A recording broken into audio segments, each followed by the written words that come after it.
الحمد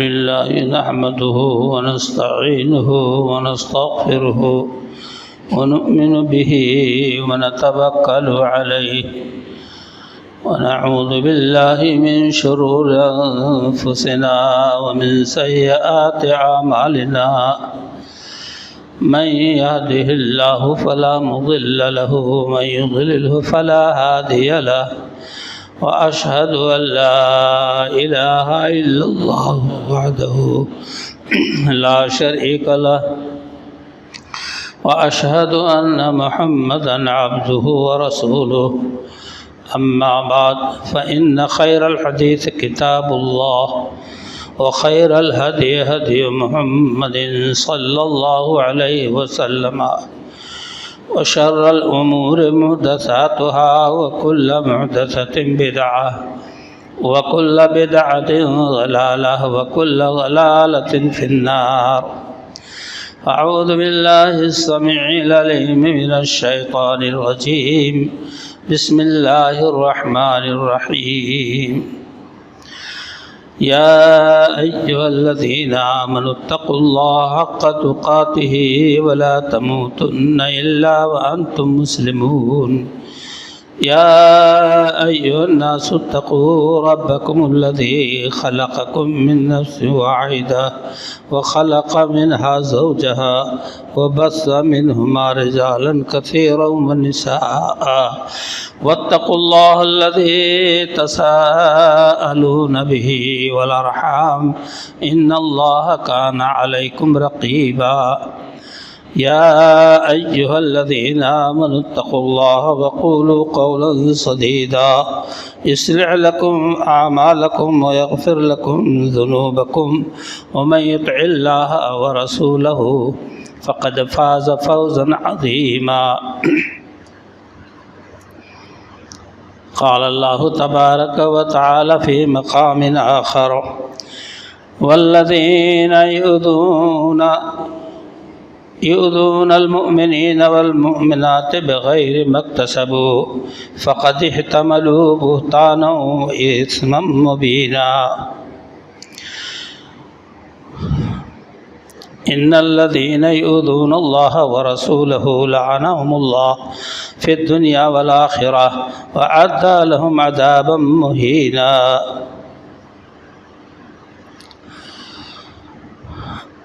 اللہ رب العالمین کی بے حد و بے حساب تعریفات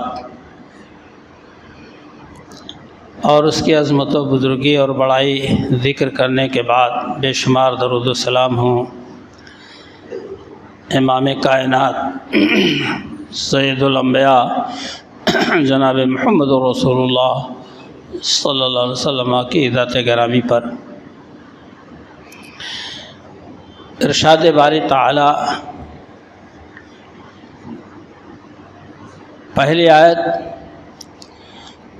ان الذین یؤذون اللہ ورسولہ لعنہم اللہ. دراصل مذہب اسلام میں کسی کو نقصان پہنچانا، ایذا رسانی کرنا، ضرر پہنچانا حرام ہے، جائز نہیں ہے.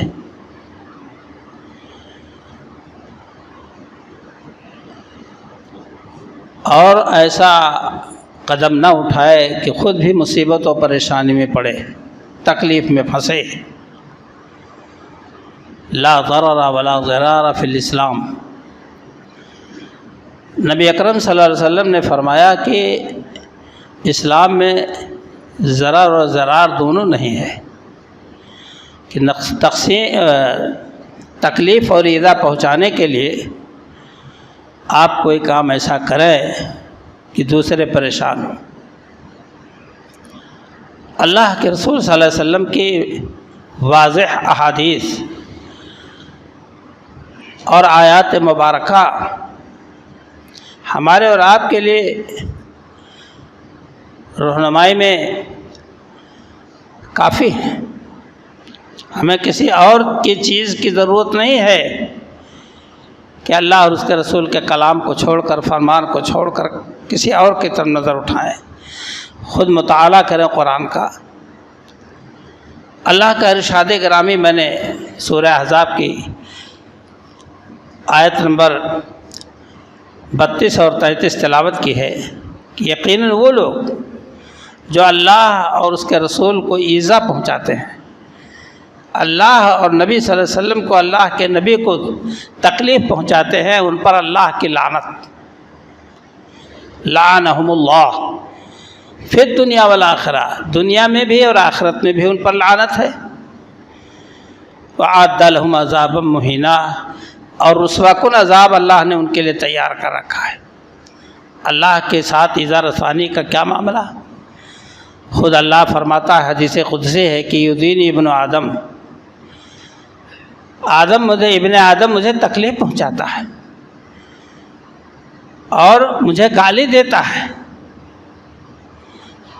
یسبنی ابن آدم وهو یسب الدہر وانا الدہر اقلب اللیل والنہار، انسان گالی دیتا ہے زمانے کو، زمانہ خراب ہو گیا، اپنا نہیں خراب ہے، زمانہ خراب ہے۔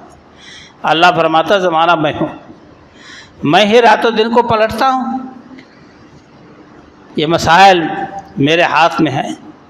اللہ تعالیٰ نے ارشاد فرمایا، اور آدمی زمانے کو گالی دیتا ہے، تکلیف یہ دیتا ہے کہ ہمارے لیے لڑکا کہتا ہے کہ اللہ کے لڑکا ہے، بیٹا بیٹی، عیسیٰ علیہ السلام کو خدا کا بیٹا کہہ دیا عیسائیوں نے، یہودیوں نے حضرت عزیر علیہ السلام کو خدا کا بیٹا کہہ دیا۔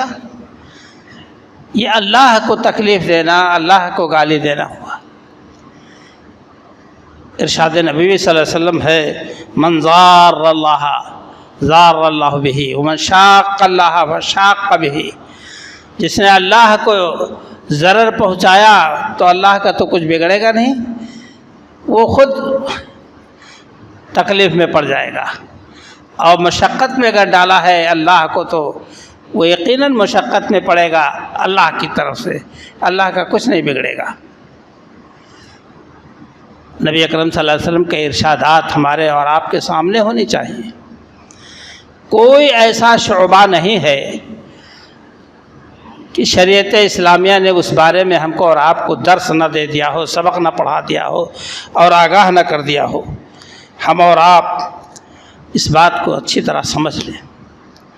حضور اکرم صلی اللہ علیہ وسلم نے فرمایا کہ فضلت علی الانبیاء بست، ایک روایت میں ہے کہ میں انبیاء کے اوپر فضیلت دیا گیا ہوں 6 باتوں میں، ایک روایت میں ہے 5 باتوں میں، مگر ساری باتوں سے قطع نظر ایک بات آپ فرماتے ہوتی تو جوامع الکلم، مجھے جوامع الکلم عطا کیا گیا ہے کہ ایک بات میں جو بول دوں، ایک لفظ 2 لفظ تو بہت سے معانی و مطالب کو گھیر لے گیا، اس کے اندر، اس لفظ کے اندر اتنی وسعت ہے کہ بہت سے معانی و مطالب کو گھیر لے گا۔ برادران اسلام، یہ اللہ نے آپ کو عطا فرمایا تھا۔ آپ نے یہی فرمایا لا ضرر ولا ضرار، تکلیف میں ڈالنا، تکلیف میں پڑنا یہ جائز نہیں ہے اسلام میں۔ آج ہمارے یہاں درس حدیث، درس قرآن کوئی مطلب نہیں، طاقت ہے تو ہم ایسا کر لیں گے۔ ہمارے پاس افراد ہیں جنگجو، ہم ان کا اکھاڑ کر پھینک دیں گے۔ کمزور پڑوسی ہے تو اس کے ساتھ ہمارا کیا معاملہ ہے؟ اس لیے کہ ہماری نظر تو قرآن و حدیث پر ہے نہیں۔ اللہ کے رسول صلی اللہ علیہ وسلم کو کیسے تکلیف پہنچاتے؟ دیوانہ کہتے، مجنوں پاگل کہتے، ساحر جادوگر کہتے، کیا کیا نہیں کہتے تھے۔ نبی اکرم صلی اللہ علیہ وسلم نماز پڑھتے ہوتے گھر کے اندر، بکری کے بچے دانی کو ٹکا کر ایسا پھینکتے تھے کفار مکہ کہ آپ کے پشت مبارک پر پڑتی، کھانا پکاتے وقت آپ کے اس ہڈے میں پڑتی جہاں کھانا پکا رہی ہوتی بی بی خدیجہ رضی اللہ عنہا۔ آپ صلی اللہ علیہ وسلم نماز کے بعد اسے لکڑی کے نوک پر اٹھاتے اور دروازے پر کھڑا ہو کر اعلان فرماتے کہ اے لوگوں، کیا یہی ہمسایہ کے ساتھ ہمسائیگی کا حق ہے، پڑوسی کے ساتھ یہی معاملہ کرنے کا حق ہے تمہیں۔ آپ صلی اللہ علیہ وسلم جس درد و سوز کے ساتھ پڑوسیوں کو مخاطب کرتے، وہ ابو لہب ہوتا، حکم بن ابی العاص ہوتے، عقبہ بن ابی معیط ہوتا، یہ وہ اشر الناس تھے، لوگوں میں سب سے بدترین لوگ تھے جو نبی صلی اللہ علیہ وسلم کو ایذا پہنچاتے تھے۔ روحانی تکلیف کہ تو جادوگر ہے، ایک بات کرو بس فوراً دل دے بیٹھتا آدمی، یہ دیوانہ ہے، پاگل ہے۔ اللہ اکبر۔ آپ صلی اللہ علیہ وسلم کو اس طرح سے القاب سے وہ لوگ نوازتے تھے، برے برے انداز سے۔ اللہ نے فرمایا ایسے لوگوں پر اللہ کی لعنت دنیا اور آخرت میں ہے۔ میرے دوستوں اور بھائیوں، ہم اور آپ اس بات کا خیال رکھیں کہ ہم کو اور آپ کو خود نہیں پسند ہے کہ ہمیں کوئی تکلیف میں ڈالے، تو آپ نے اپنے بھائی کے لیے کیسے پسند کر لیا کہ وہ تکلیف میں پڑے؟ یہ ایمان کے منافی ہے، ایمان کے خلاف ہے، اپوزٹ۔ اگر ایمان ہے اللہ اور اس کے رسول پر تو آپ صلی اللہ علیہ وسلم کا ارشاد گرامی کہ لا یؤمن حتی یحب لأخیہ ما یحب لنفسہ، وہ مومن ہو ہی نہیں سکتا جب تک کہ آدمی جو چیز اپنے لیے پسند کرتا ہے تو اپنے بھائی کے لیے ناپسند کرنے لگے۔ ہم کو نہیں پسند ہے کہ ہمیں کوئی پتھر سے مارے، ہم کو نہیں پسند ہے کہ ہمارے دروازے پر کوئی کوڑا کباڑ اور گندگی ڈالے، یا اپنے ہی دروازے پر گندگی ڈالے اور کوڑا کباڑ پھینکے جس سے پڑوسی کو تکلیف پہنچے۔ جب آپ اپنے لیے نہیں پسند کرتے، ہم اپنے لیے نہیں پسند کرتے، تو اپنے بھائی کے لیے، اپنے پڑوسی کے لیے ہم نے کیسے اس چیز کو گوارا کر لیا؟ یہ بہت بڑی بات ہوئی۔ حضور اکرم صلی اللہ علیہ وسلم نے فرمایا واللہ لا یؤمن، واللہ لا یؤمن، واللہ لا یؤمن۔ آقا مدنی صلی اللہ علیہ وسلم نے 3 بار قسم کھا لی، جبکہ آپ صلی اللہ علیہ وسلم کو قسم کھانے کی ضرورت نہیں تھی۔ آپ کی بات کو تو صحابہ کرام سر آنکھوں پر اٹھاتے تھے، لیکن اس شخص کے دل میں بٹھانے کے لیے جس کے دل میں اپنے بھائی کے لیے، اپنے پڑوسی کے لیے جگہ نہ ہو، اللہ کی قسم وہ مومن نہیں، اللہ کی قسم وہ مومن نہیں، اللہ کی قسم وہ مومن نہیں۔ قیل من یا رسول اللہ، اے اللہ کے رسول صلی اللہ علیہ وسلم، وہ کون آدمی ہے بد نصیب کہ مومن نہیں ہے، مومن نہیں ہے، اور آپ اس پر قسم کھائے جا رہے ہیں؟ اے اللہ کے رسول صلی اللہ علیہ وسلم، آخر معاملہ کیا ہے؟ من لا یامن جارہ بوائقہ، جس کا پڑوسی اس کی شرارتوں سے محفوظ نہ ہو وہ مومن نہیں۔ اور قسم کھائی ہے رسول اللہ صلی اللہ علیہ وسلم نے۔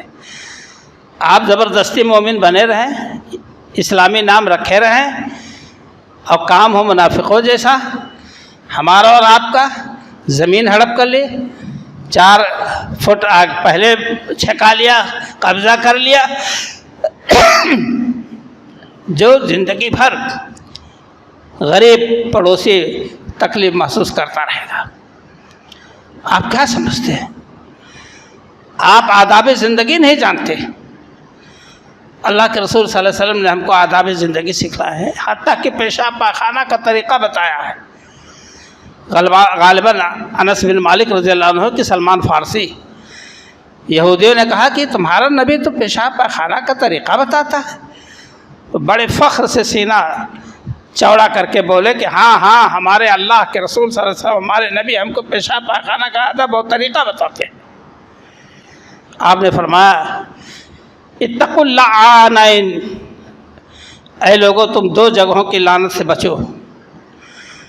2 جگہیں ایسی ہیں جہاں پر کچھ کرنے سے تم پر لعنت پڑتی ہے، جو گزرتا ہے وہی لعنت بھیجتا ہے۔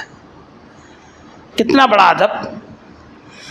آپ نے فرمایا کہ والذی یتخلی فی طریق الناس، جو لوگوں کے راستے میں پاخانہ کرتا ہے، پیشاب کرتا ہے، او فی ظلہم، یا ان کے سایہ دار درخت کے نیچے پیشاب پاخانہ کرتا ہے، جو بھی پہنچے گا وہ لعنت بھیجے گا۔ بیٹھے گا تو نہیں بھائی، مگر لعنت ضرور بھیجے گا کہ برباد ہو، بڑا کتا تھا، بڑا کمینہ تھا، ایسا تھا ویسا تھا، اور گندی گندی باتیں زبان پر لا کر لوگ اس کے پیٹھ پیچھے اس کو برا بھلا کہیں گے۔ نبی صلی اللہ علیہ وسلم نے ایسی جگہوں پر پیشاب پاخانہ کرنے سے جہاں لوگ بیٹھتے ہوں، سایہ حاصل کرتے ہوں یا راستے میں چلتے پھرتے ہوں، صاف ستھرا ہونا چاہیے۔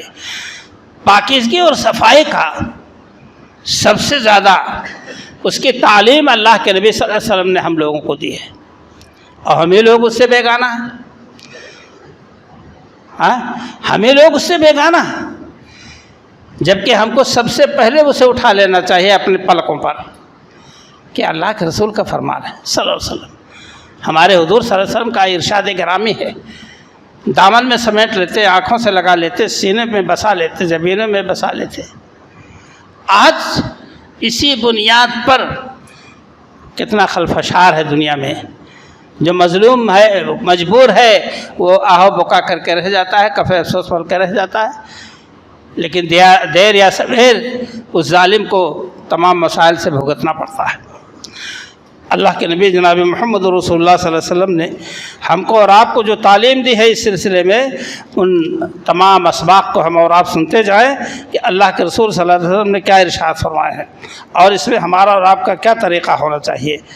اللہ کے رسول جناب محمد رسول اللہ صلی اللہ علیہ وسلم نے ایذا رسانی سے، جن باتوں سے ایذا رسانی ہوتی ہے ایک انسان کو دوسرے انسان سے، اللہ کے رسول صلی اللہ علیہ وسلم نے واضح فرمایا۔ آپ نے فرمایا کہ ان اللہ قد آتا کل ذی حق حقہ فلا وصیۃ للوارث، اللہ نے حق بانٹ دیا ہے، حق والے کا حق اللہ نے دے دیا ہے۔ قرآن شریف پڑھیے، یوصیکم اللہ فی اولادکم للذکر مثل حظ الانثیین، سورہ نساء پڑھتے جائیے کہ ایک دو عورتوں کے برابر ایک مرد کا حق ہے، بیٹا ہے اور بیٹیاں ہیں تو 2 حصہ لڑکوں کا بنے گا اور 1 حصہ لڑکی کا، اور ایسے ہی کتنے حصے کیسے اولادہ ہے تو کیا ہوگا، اور مسائل کہ اللہ نے ہر ایک کا حق دے دیا ہے۔ فلا وصیۃ للوارث، وارث کے لیے کوئی وصیت نہیں۔